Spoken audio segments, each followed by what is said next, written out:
Hello বন্ধুরা, তোমরা দেখেই বুঝতে পেরে গেছো আমরা কোথায় গেছি। তো আমাদের নতুন বাড়ির টাইলস দেখতে গেছি। আর এখানে মাহির কাণ্ড দেখো, একটার পর একটা আমরা টাইলস দেখছি আর ও ভেতরে ঢুকে যাচ্ছে। আর এই জায়গাটা কিন্তু ওর খুব ভালো লেগেছে, কারণ এইখানে আছে ওর গণেশ ভাই। ওখানে দেখতে পেয়েছে, বলছে মা এখানে গণেশ ভাই আছে, নিয়ে চলো। তো তারপরে দেখো এরকম ছুটছে। তারপর আমরা ওখান থেকে চলে এলাম এইখানে ঠাকুরের একটা বড় সিংহাসন নেব বলে। তারপরে এখানে সব থেকে যেটা বড় সিংহাসন সেটাই আমরা নিয়ে নিয়েছি। এখান থেকে এসে আমাদের এবার খিদে পেয়ে গেছে, আমরা এবার এলাম রেস্টুরেন্টে। আর এখানে আমার মেয়ের বদমাইশি দেখছো তো, একটুও চুপ করে বসেনি। তারপরে যখন ওর ঘুম পেয়ে গেছে তখন চুপচাপ বসেছে, খাবার খেয়েছিল কিছু।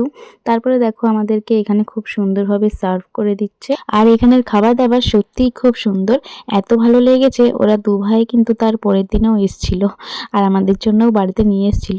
তো আমাদের খাওয়া দাওয়া কমপ্লিট হয়ে গেছে। আজকের মতো সবাইকেই টাটা।